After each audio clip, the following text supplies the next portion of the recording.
It's easy to forget how lucky we are to live in the digital age when we take so many amenities and luxuries of modern life for granted. But every now and then, it's worth taking a step back to see what it was like just 100 years ago. Can you guess what this is? What you're looking at is a machine that allowed people to communicate at long distances in real time. No, not the telephone, a telephone switchboard. Back in the day, you couldn't just call someone directly. First, you had to call a special office called the telephone exchange, give the operator the name of the person you wanted to speak to, and wait for them to connect you to that person. Today, this technology has been replaced by algorithms that allow us to call anyone we want instantly, and people of younger generations wouldn't even recognize a switchboard if you showed it to them. In fact, they'd have a hard time recognizing many things from a century ago. This is a washing machine. This is what vacuum cleaners used to look like. And what about an Art Deco toaster? The point is, we've come so far since the roaring 1920s, and what better way to appreciate it than to take a trip down memory lane? Hi there, you're watching Wisey, and today we're going back to see how much our everyday life has changed over the past century. As always, before we begin, make sure to click on the notification bell and subscribe to our channel for more interesting videos about anything and everything. Let's start our history lesson with the obvious: technology. We've already shown you how different phone communication was in the 1920s. What's more interesting is that it was actually a huge luxury, as only 35% of households in the US had a telephone, and this figure was even lower in less developed countries. At that time, most people still used letters and telegraph to communicate with each other. Of course, modern smartphones are much more powerful than that. They're fully functional handheld computers with high-definition displays, up to a terabyte of memory storage, and an extra benefit of cell communication, among other useful features. And, let's be honest, some completely useless functions which you never use. Speaking of which, let's talk about computers. Right now, you might be picturing a laptop or a desktop PC, but the truth is that throughout history, the word computer has had a much broader meaning, and before the 1920s, it was used to refer to actual humans. That's right, a computer was a person whose job was to make complex calculations using computing machines. By that time, people already had mechanical computers, such as punched card tabulators, but the concept of the modern electronic computer as we know it today was only developed by Alan Turing in the 1930s, and the first general-purpose model was invented in 1945 by John Mauchly and J. Presper Eckart. It was called ENIAC, Electronic Numerical Integrator and Computer.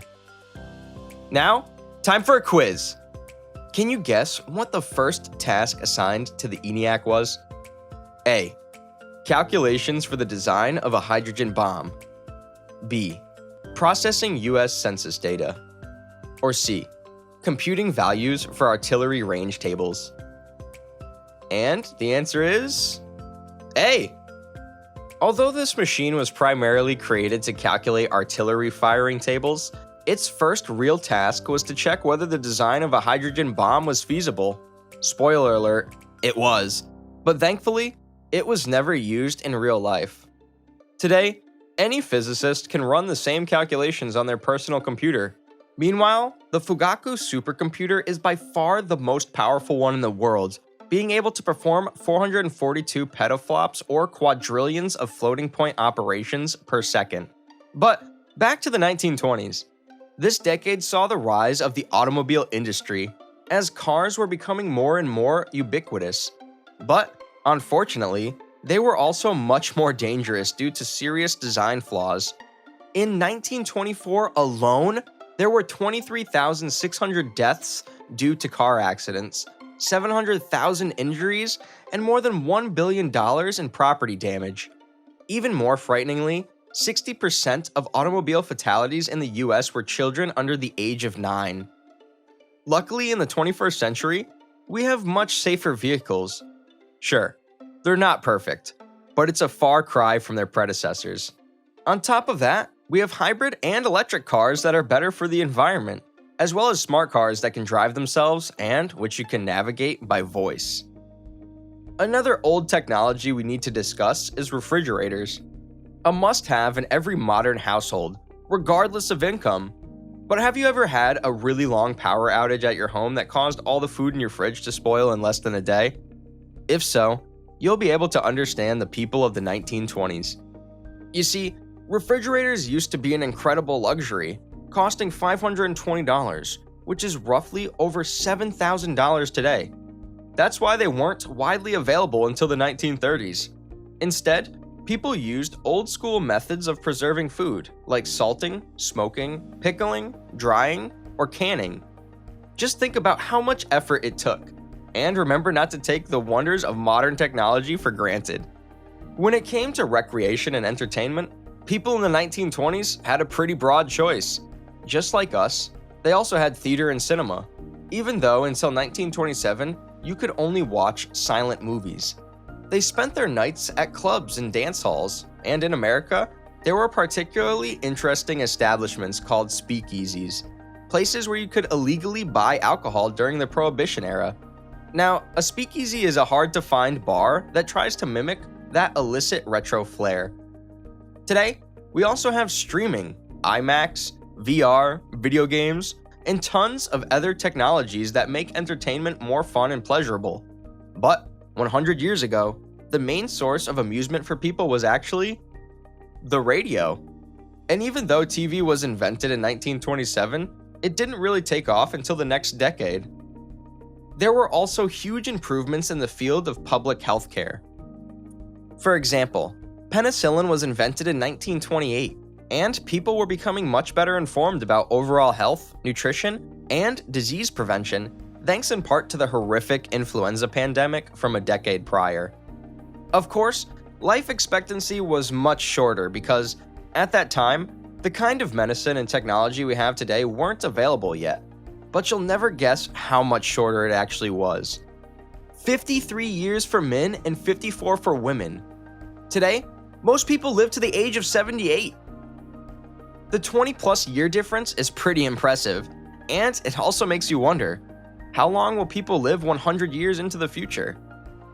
What will life be like in the 2120s? Some studies suggest that the biological limit of our longevity, barring disease and other factors, is 150 years. In other words, it's technically possible to live for a century and a half. By the way, here's our Wisey fact of the day. Did you know that the oldest person to ever live was Jeanne Calment, who died at the age of 122 and only gave up smoking at 120? She also had no problem drinking alcohol and eating sugary foods until her last days. And experts claim that the secret to her longevity was the fact that she remained highly active throughout all of her life, both physically and mentally. Now, back to the future. Who knows what long-distance communication will look like in 100 years? The number of active smart devices is expected to be more than double, reaching 25 billion, and that's by 2030.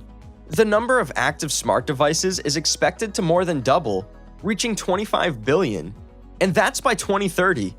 In 2120, we'll probably be able to communicate through thought transmission. Will flying cars become a reality? Will space travel be as easy as hopping on a bus? We can only hope. For now, let's see what happens. And what changes do you think we can expect in 100 years? Tell us in the comments below.